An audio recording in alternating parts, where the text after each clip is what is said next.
On a frigid morning in ancient China, as the first light of dawn crept across the frozen plains, two vast armies faced each other in what would become the most consequential battle in human history.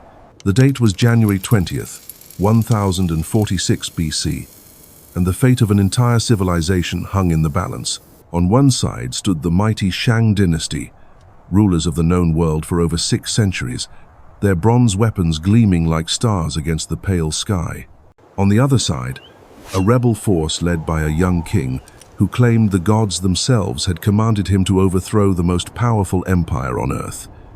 This was not merely a clash of armies. This was the moment when heaven and earth collided, when ancient bloodlines would be shattered forever, and when a single day would reshape the destiny of a quarter of the world's population.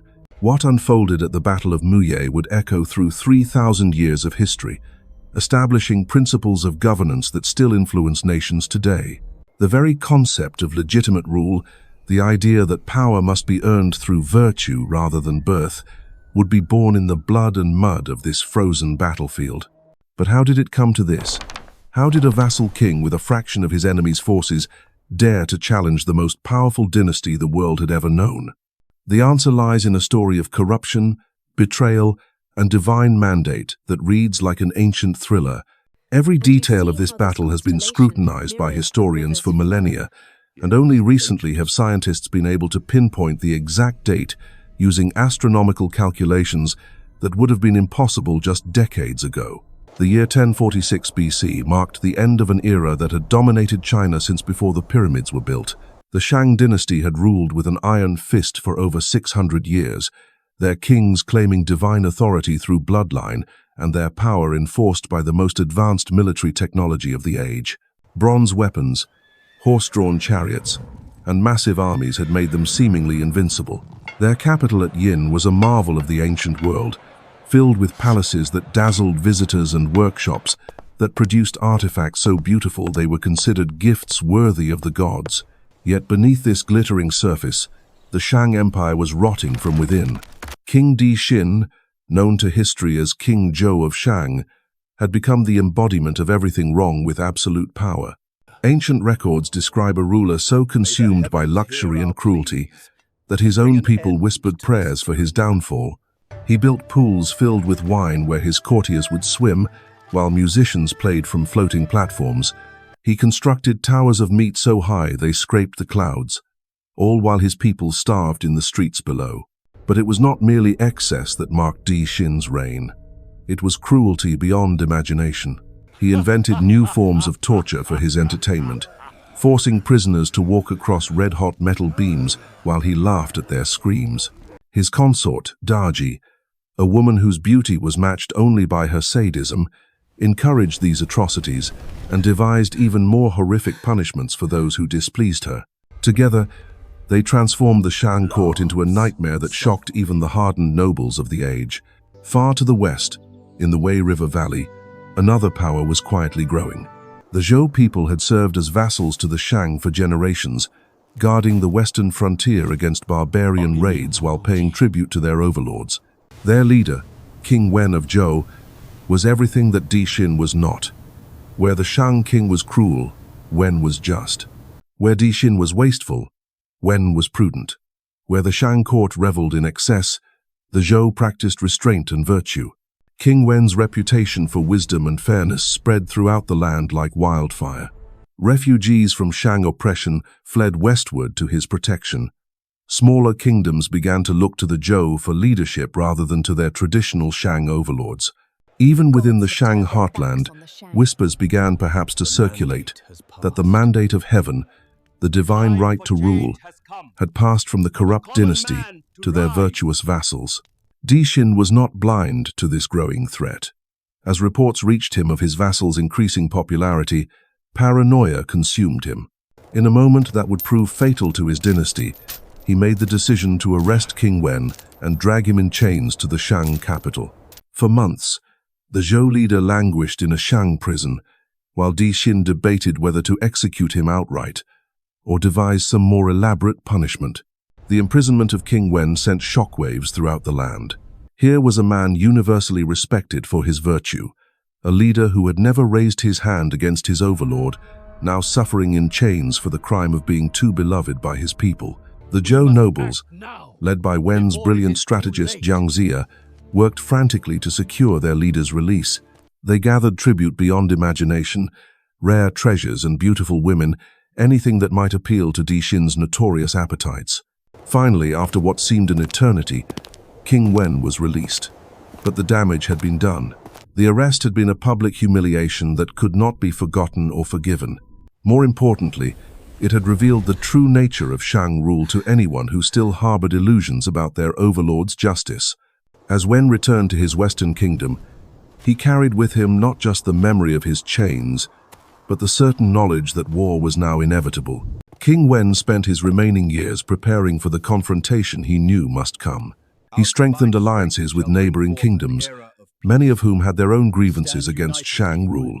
He modernized his military, adopting the latest techniques in bronze working and chariot warfare. Most importantly, he began the careful work of undermining Shang authority by demonstrating what just governance could look like. But fate had other plans. In 1050 BC, just as his preparations were reaching completion, King Wen died suddenly, leaving his son Wu to inherit not just a kingdom, but a sacred mission. The younger king found himself in an impossible position. His father had prepared the way for rebellion, but the actual decision to take up arms against the most powerful empire on earth now fell to him. King Wu was not his father. Where Wen had been patient and diplomatic, Wu was bold and decisive. Where his father had been content to build slowly and carefully, Wu burned with the urgency of youth and the fire of righteous anger.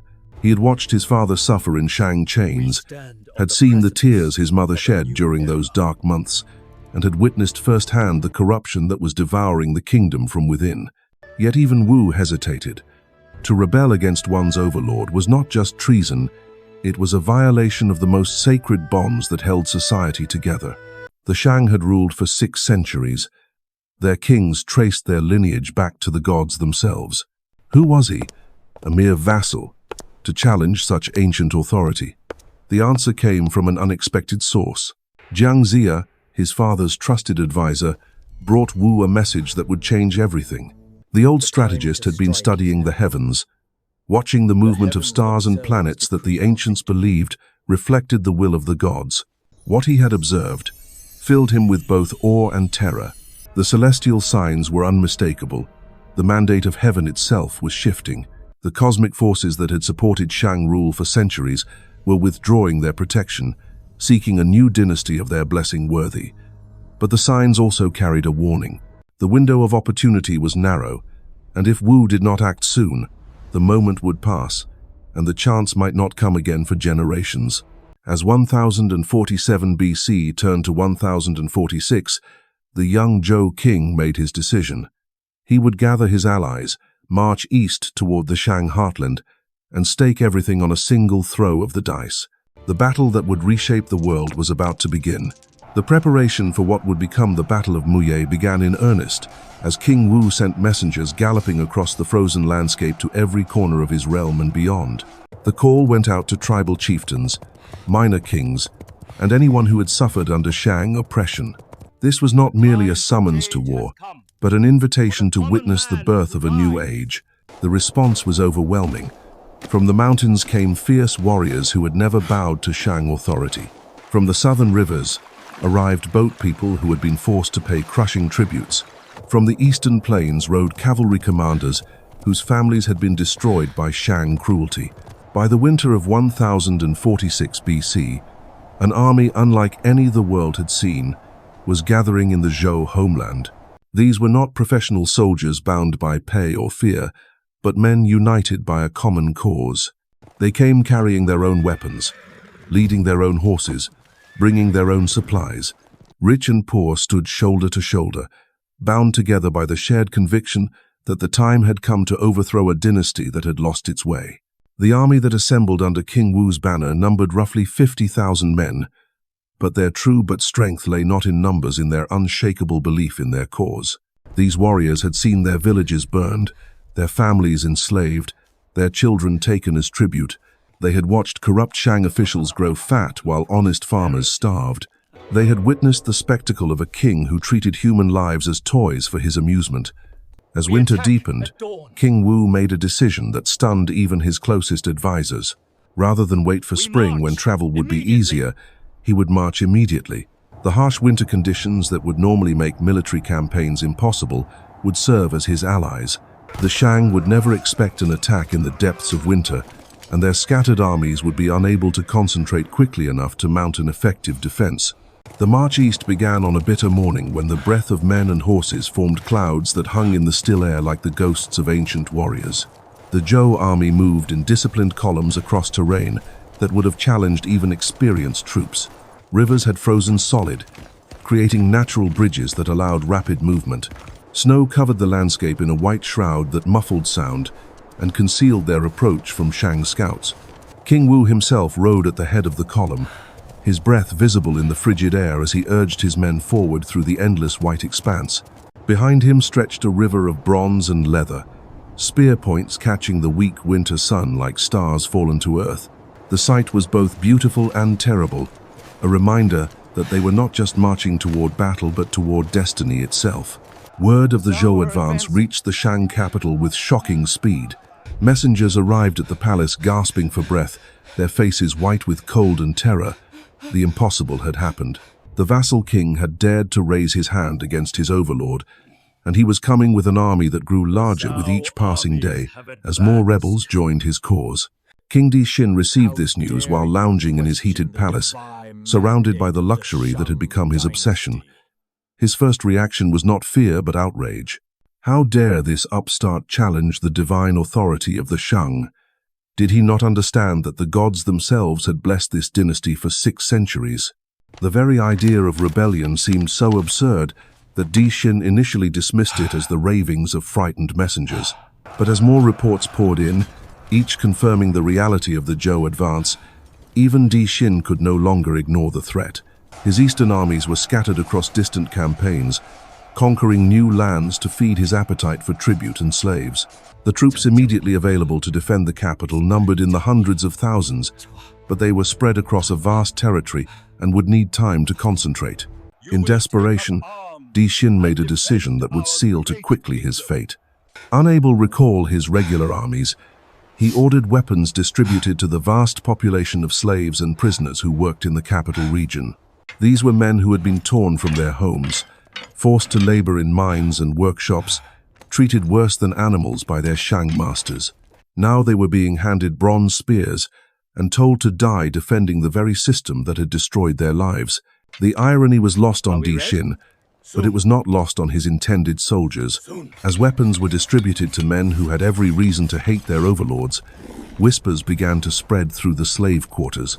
The Zhou were coming, the righteous king who treated his people with justice. Perhaps the gods really had withdrawn their mandate from the corrupt dynasty. Perhaps this was their chance not just for freedom, but for revenge. Meanwhile, the Zhou army continued its relentless advance across the winter landscape. They moved with the precision of a great machine, each unit knowing its place, each in the grand design. King Man understanding his role, Wu had learned well from his father's preparations. This was not a rabble seeking plunder, but a disciplined force united by shared purpose and unshakable conviction. As they drew closer to the Shang heartland, the Zhou encountered the first signs of the empire's internal collapse. Villages stood empty, their populations fled or dead. Granaries had been looted bare to feed the armies or fill the royal storehouses. Fields lay fallow, their crops unharvested because the farmers had been conscripted or enslaved. This was not the prosperous kingdom the Shang claimed to rule, but a wasteland created by their own excess. The psychological impact on the Zhou warriors was profound. They had come expecting to face a mighty empire, but instead they found evidence of decay and collapse at every turn. Their confidence grew with each mile they marched, their convictions strengthened by the visible proof of Shang misrule. They were not rebels challenging legitimate authority, but liberators come to free a suffering land. On the evening of January 19th, 1046 BC, the Zhou army made camp within sight of their destination. Before them lay the plain of Muye, a vast expanse of frozen ground that would serve as the stage for the most important battle in human history. Across that plain, barely visible in the winter twilight, the fires of the Shang army twinkled like fallen stars. King Wu stood at the edge of his camp, staring across the battlefield where tomorrow would decide the fate of civilization itself. The weight of destiny pressed down upon his shoulders like a physical force.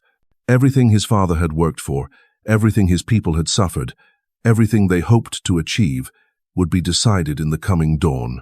Behind him, his warriors made their final preparations, sharpening weapons that would either liberate a nation or doom a dynasty to extinction. The night before the battle was unlike any other in the history of warfare. As darkness fell over the plain of Muye, both armies settled into an uneasy vigilance. The Zhou warriors huddled around their fires, sharing stories of home and reasons for fighting. These men had marched through the bitter winter not for gold or glory, but for the chance to see their children grow up free from Shang tyranny. Their quiet conversations carried the weight of men who knew they might not see another sunset, yet faced that possibility with steady resolve. Across the frozen expanse, the Shang camp told a different story. The professional soldiers, veterans of countless campaigns, prepared their equipment with mechanical precision, but mingled among them were the reluctant conscripts and armed slaves, men who had been handed weapons and ordered to die for a cause they despised.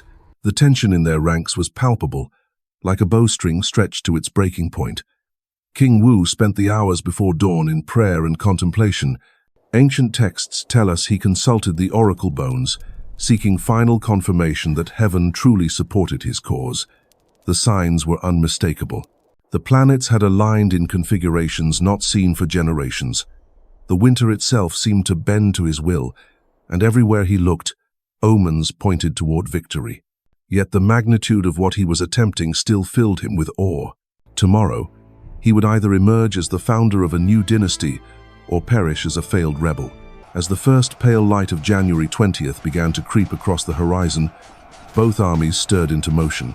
The sound of bronze against leather, the stamping of horses, and the murmur of final prayers created a symphony of preparation that echoed across the plain. King Wu emerged from his tent clad in armor that gleamed like captured starlight, his ceremonial battle axe gripped in his left hand and a white banner unfurled in his right. What happened one of the most famous next would become speeches in Chinese history. Standing before his assembled army, King Wu delivered words that would echo through 3 millennia of Chinese culture. His voice carried across the ranks as he spoke of justice, of divine mandate, and of the sacred duty they had undertaken. He invoked the image of a hen crowing at dawn, warning that when the natural order is corrupted, disaster follows. The Shang had allowed feminine influence to poison their governance, he declared, turning strong leadership into weakness and wisdom into folly. The speech was masterfully crafted, weaving together practical concerns and cosmic significance. Wu did not merely promise victory, he promised righteousness. He told his warriors they fought not as rebels but as instruments of heaven's will, chosen to restore proper order to a world thrown into chaos by Shang corruption. The effect on his army was electric. Men who had marched through winter's worst now stood straighter, gripped their weapons tighter, and gazed across the battlefield with the confidence of those who fight for something greater than themselves. As the sun climbed higher, revealing the full scope of the opposing forces, the disparity in numbers became starkly apparent. The Shang army stretched across the plain like a dark tide, their bronze armor and weapons creating a glittering sea of metal that seemed to extend beyond the horizon. Conservative estimates placed their strength at over 500,000 men, a force so vast it defied comprehension. Against this multitude, King Wu's 50,000 warriors appeared almost insignificant, a small island of defiance in an ocean of enemy steel. Yet numbers alone do not determine the outcome of battles, especially when those numbers include men who have no desire to fight. The Shang had made a fatal error in arming their slaves and prisoners, assuming that weapons in their hands would translate to loyalty in their hearts. But loyalty cannot be purchased with bronze spears, and the moment of truth was rapidly approaching when these reluctant soldiers would have to choose between dying for their oppressors or living for their liberators. The morning air grew thick with tension as both armies completed their final preparations. Drums began to beat, a rhythmic pounding that seemed to match the heartbeat of the earth itself. Banners snapped in the wind, bright colors against the pale winter sky. Horses snorted and pawed the frozen ground, sensing the coming violence. The very air seemed to crackle with the electricity of approaching destiny. King Wu raised his ceremonial axe toward the heavens, and the Zhou army began its advance. They moved not in a desperate charge, but in disciplined formation, their shields locked together and their spears bristling like the quills of some enormous beast. The sound of 50,000 men marching in unison created a thunderous rumble that seemed to shake the very foundations of the earth. This was not merely an attack, it was a statement, a declaration that heaven's will would not be denied. The Shang response was immediate, but chaotic. Orders rang out across their vast formation as commanders struggled to coordinate a defense against an enemy they had never expected to face. The professional soldiers at the center of their line held firm, their bronze armor gleaming and their weapons ready. But on the flanks, where the armed slaves and conscripts were positioned, a different drama was unfolding. As the Zhou advance drew closer, something unprecedented began to happen within the Shang ranks. It started as whispered conversations, men looking sideways at their neighbors and asking themselves why they should die to protect a system that had given them nothing but suffering. The armed slaves, many of whom had lost families to Shang cruelty, began to remember that their enemies were not the disciplined warriors approaching across the plain, but the masters who had put chains on their wrists and whips across their backs. The moment of contact between the two armies created a sound unlike anything heard before in human warfare. The clash of bronze against bronze, the splintering of wooden shields, and the cries of men locked in mortal combat combined to create a symphony of violence that echoed across the frozen plain. But as the battle was joined, the true drama was unfolding not in the clash of weapons, but in the hearts and minds of the Shang soldiers. The defection began slowly, almost imperceptibly. A few armed slaves at the edge of the formation simply laid down their weapons and walked away.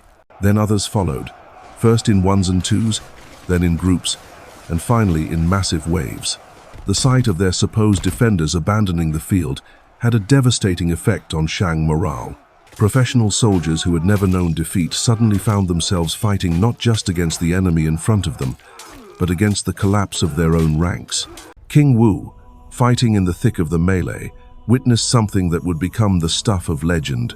Entire sections of the Shang army were not just retreating but actively changing sides, turning their weapons against their former officers and joining the Zhou advance. What between had begun as a battle two armies was transforming into something far more profound, popular, an uprising that swept across the battlefield like wildfire. The psychological impact of this mass defection cannot be overstated. The Shang had built their power on the assumption that superior numbers and equipment would always triumph over inferior forces, but the Battle of Muye demonstrated that when men fight, when they believe for justice rather than fear their cause is righteous, rather than merely profitable, they become capable of achieving the impossible. As the morning wore on, the inevitable became apparent. The Shang army, despite its overwhelming numerical superiority, was collapsing from within. Professional soldiers found themselves isolated and surrounded, cut off from support as their allies melted away or joined the enemy. The careful formations that had served the dynasty for centuries dissolved into chaos as panic spread through the ranks like plague. King Daji, watching the disaster unfold from his command position, finally understood the magnitude of his miscalculation. This was not merely a military defeat, but a repudiation of everything his dynasty represented. The mandate of heaven, which had sustained Shang rule for 6 centuries, had indeed passed to their enemies. The cosmic order itself had shifted, and no amount of bronze or blood could restore what heaven had withdrawn. The rout was complete by midday, the Shang Empire shattered beyond repair. As smoke rose from the burning royal palace, where Daji had chosen death over dishonor, the Zhou warriors stood amid a battlefield transformed by more than victory. They had witnessed the birth of a new world order, one where virtue would triumph over bloodline, where justice would matter more than tradition. King Wu's triumph at Muye established the mandate of heaven, a revolutionary concept that would shape Chinese governance for 3,000 years. The idea that rulers must earn their authority through moral conduct rather than inherit it through birth became the foundation of Chinese political thought. This single day, when the sun seemed to stand still over a frozen battlefield, changed the course of human civilization itself, proving that even the mightiest empires must answer to heaven's justice.